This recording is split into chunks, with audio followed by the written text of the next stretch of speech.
तो आज की क्लास में आपको टैली प्राइम के 15 मोस्ट इंपॉर्टेंट क्वेश्चन के बारे में बताने वाले हैं। जैसे सबसे पहला अगर आप यहाँ पर देखें, which of the following tax rates is not applicable under GST, मतलब इनमें से कौन सा टैक्स रेट है जो जीएसटी में नहीं आता है।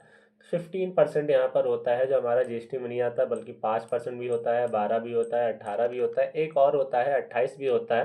15% जैसा कोई टैक्स हमारा रेट जीएसटी के अंदर रेट नहीं आता है, तो 15% वाला सही आंसर होगा। दूसरे सवाल पे अगर आप यहाँ पर आएंगे, the option use in a Tally to close open companies, मतलब अगर कोई कंपनी ओपन है, अगर आप उसको बंद करना है तो आप कैसे बंद कर सकते हैं, अल्टर कंपनी से, क्लोज कंपनी से, सेट कंपनी से, या कंपनी से बाहर जाकर। तो इसका सही आंसर होगा सेट कंपनी। सेट कंपनी का यूज़ करके आप किसी भी कंपनी को सेट कर सकते हैं, उसको बंद कर सकते हैं। सेट कंपनी का मतलब सेम वैसे ही होता है जैसे आप रोज़ अपनी दुकान या शॉप बंद करते हैं, कि आप जब सुबह जाते हैं ओपन करते हैं, शाम को आते समय बंद कर देते हैं। सेम यही काम आपको टैली पे भी करना रहता है। जब आप सुबह जाएँ तो अपनी कंपनी ओपन करें, शाम को जब आप ऑफिस से आए तो अपनी कंपनी को बंद कर दें, सेट कर दें। तो सेट कंपनी की मदद से हम टैली सॉफ्टवेयर के अंदर किसी कंपनी को क्लोज कर सकते हैं। इसके बाद वाले सवाल पे अगर यहाँ पर आए तो आप देखेंगे यहाँ पर, which shortcut key to zoom in Tally, Tally में हम जूम कैसे कर सकते हैं, ऑल्ट पी की मदद से, ऑल्ट एक्स की मदद से, ऑल्ट वाई की मदद से, या ऑल्ट जेड की मदद से। तो ऑल्ट प्लस जेड की मदद से हम टैली सॉफ्टवेयर के अंदर जूम इन कर सकते हैं। इसके बाद यहाँ पर दिया है, salary account comes under which head, मतलब सैलरी अकाउंट किसके अंडर गिर पाएगा, कौन से ग्रुप में आएगा, इनडायरेक्ट इनकम में आएगा, कि एक्सपेंस में आएगा, कि डायरेक्ट एक्सपेंस में आएगा, या डायरेक्ट एक्सपेंस में आएगा। तो सैलरी हमारा क्या होता है, इनडायरेक्ट एक्सपेंस होता है। तो सैलरी का जो अंडर ग्रुप होगा इनडायरेक्ट एक्सपेंस के अंदर ये आता है, तो इनडायरेक्ट एक्सपेंस इसका सही आंसर यहाँ पर होगा। फिर आ जाते हैं अगले सवाल पर। अगला सवाल अगर आप यहाँ पर देखेंगे, what is the shortcut use for sales order in Tally, Tally में सेल्स ऑर्डर की शॉर्टकट की क्या होती है, control F8, control F5, alt F7, alt F9। इसका सही आंसर होगा कंट्रोल प्लस F8 की मदद से हम टैली प्राइम के अंदर सेल्स ऑर्डर को ला सकते हैं। इस तरह से आप सेल्स ऑर्डर यहाँ पर ला सकते हैं। इसके बाद अगर आप यहाँ पर देखेंगे, when did GST comes into a action in India, India में जीएसटी कब से पूरी तरह से लागू हुआ या एक्शन में आया, 1 जनवरी 2016, 1 जुलाई 2016, 1 जुलाई 2017, या 30 सितंबर 2017। तो इंडिया में जो जीएसटी लागू हुआ था 1 जुलाई 2017 से पूरे इंडिया भर में रूल्स वगैरह लागू हो गए, तो 1 जुलाई 2017 इसका सही आंसर होगा। फिर अगर आप इसके बाद वाले सवाल पर आए, what is the GST rates for a goods and service, इनमें से कौन सा जीएसटी रेट है जो हमारे गुड्स एंड सर्विस पर लगते हैं, 0, 5, 12, 18, 0, 5, 12, 18, 58, 0, 5, 12, 18, 25, 0, 5, 12, 18, 28। तो इसका सही आंसर होगा 0, 5, 12, 18, 28। ये हमारे स्लैब्स होते हैं जो 4-5 तरह के स्लैब होते हैं। 0% मान लो अगर हम हटा भी दें, 5%, 12%, 18%, 28%, और 0 भी अगर इंक्लूड करते हैं, तो 5 स्लैब्स हैं जो अलग अलग तरह के जीएसटी में यहाँ पर आते हैं।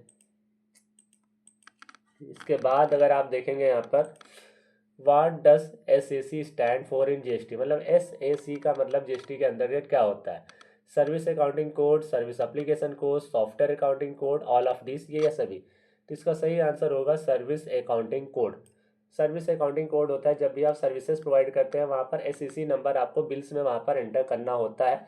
ऐसे आपने देखा होगा, अगर दुकान वगैरह से आपने सामान परचेस किया तो वहाँ पर HSN कोड होता है, मतलब ऐसे HSN कोड होता है। जब आप सर्विसेज प्रोवाइड करते हैं तो वहाँ पर क्या, SAC नंबर वहाँ पर आपको देना होता है। फिर यहाँ पर अगर आप देखेंगे, debit note is use for, debit note किस लिए यूज होता है, सेल्स रिटर्न के लिए, परचेस रिटर्न के लिए, परचेस सेल्स रिटर्न बोथ, दोनों के लिए, नन ऑफ दिस। तो डेबिट नोट हमारा क्या होता है, परचेस रिटर्न के लिए यूज होता है। जब भी हम परचेस रिटर्न की एंट्री पास करते हैं तो हम डेबिट नोट वाउचर के अंदर उसकी एंट्रीज पास करते हैं। क्लियर हो गया होगा डेबिट नोट वाउचर किस लिए यूज होता है।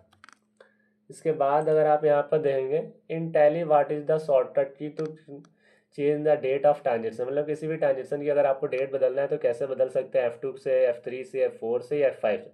इसका सही आंसर यहाँ पर F2 होता है। F2 की मदद से आप डेट बदल सकते हैं। और एक होता है alt plus F2, alt plus F2 की मदद से आप फाइनेंशियल ईयर चेंज कर सकते हैं। फाइनेंशियल ईयर का मतलब जैसे इस समय चल रहा है अप्रैल 2024 से 31 मार्च 2025, अब जैसे 25 के बाद फिर नया साल आएगा वहाँ पर, तो फिर 1 अप्रैल 2025 से 31 मार्च 2026 तक का हो जाएगा। तो नया फाइनेंशियल ईयर अगर हमें चेंज करना होगा तो ऑल्ट F2 की मदद से करते हैं, और डेट चेंज करना होता है तो F2 शॉर्टकट कीज का हम लोग यूज कर सकते हैं। तो फिलहाल ये भी आपको क्लियर हो गया होगा किस तरह से डेट्स यहाँ पर बदल सकते हैं। इसके बाद to select configuration screen we should press, मतलब यहाँ पर कॉन्फ़िगरेशन स्क्रीन लाने के लिए हमको क्या प्रेस करना है, F3, F4, F1 या F12। इसका सही आंसर होगा F12। कॉन्फ़िगरेशन स्क्रीन लाने के लिए हम F12 प्रेस करते हैं। इसके बाद अगर आप यहाँ पर देंगे alt D use to, alt D का किस लिए यूज होता है, create any voucher, voucher create करने के लिए, वाउचर डिलीट करने के लिए, select any voucher, all of this सभी के लिए। इसका सही आंसर होता है डिलीट एनी वाउचर। जब भी आपको किसी वाउचर को डिलीट करना है तो ऑल डी की मदद से आप उसको डिलीट कर सकते हैं। इसके बाद अगर आप देखेंगे यहाँ पर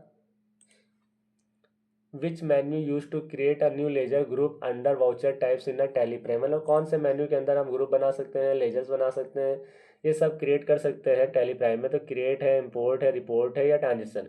इसका सही आंसर होगा क्रिएट। क्रिएट के अंदर आपको ग्रुप बनाने का, यूनिट्स बनाने का, लेजर्स बनाने का, ये सारे ऑप्शन आपको क्रिएट ऑप्शन के अंदर मिल जाते हैं। तो अभी आपको क्लियर हो गया होगा। इसके बाद अगर आप देंगे यहाँ पर इन tax section TCS stand for, TCS का फुल फॉर्म क्या है, सीधी सीधी बात है, tariff collected at source, tax combine at source, cash collected at source या टैक्स कॉन्टिन्यूस एट सोर्स। तो यहाँ पर सही आंसर होगा cash collected at source. TCS का फुल फॉर्म होता है टैक्स कलेक्टेड एट सोर्स। अगर आप टैली प्राइम सीखना चाहते हैं तो आप इस वीडियो के डिस्क्रिप्शन में जाएं, वहाँ पर हमने लिंक दे रखा है, वहाँ पर क्लिक करके आप टैली के हमारे पिछले सभी 30-32 वीडियोज़ को देख सकते हैं और अपनी टैली प्राइम नॉलेज को इंक्रीज़ कर सकते हैं, बढ़ा सकते हैं। एंड सबसे लास्ट सवाल अगर आप देखेंगे discount column is available in accounting voucher, मतलब डिस्काउंट कॉलम हमारा कौन से वाउचर्स के अंदर आता है। तो सबसे पहला आप देखेंगे अकाउंटिंग वाउचर दे रखा है, सेल्स इनवाइस, परचेस इनवाइस और यहाँ पर बहुत BNC। तो इसका सही आंसर यहाँ पर क्या होगा, B वाला और C वाला, मतलब इन दोनों को मिलाकर हमारा सही आंसर, सेल इनवाइस भी वहाँ पर हमें शो करता है, परचेस इनवाइस भी शो करता है, तो BNC दोनों होंगे हमारे डिस्काउंट कॉलम। हम दोनों में डिस्काउंट दे सकते हैं, सेल में भी डिस्काउंट मिल भी सकता है और सेल में डिस्काउंट भी हमको यहाँ पर मिल सकता है, परचेस सेल में डिस्काउंट यहाँ पर हम दे सकते हैं। तो फिलहाल आपको क्लियर हो गया होगा किस तरह से डिस्काउंट कॉलम लाता है और कहाँ पर डिस्काउंट कॉलम आता है, ये क्लियर हो गया। तो स्टूडेंट्स अगर आपको हमारी ऐसी क्लास, हमारे पढ़ाने का तरीका अच्छा लगा तो हमारे इस वीडियो को लाइक करना और इसी तरह इंटरेस्टिंग वीडियोस के लिए प्लीज़ हमारे चैनल SS कंप्यूटर क्लासेस को सब्सक्राइब करना ना भूलिएगा। Thanks for watching.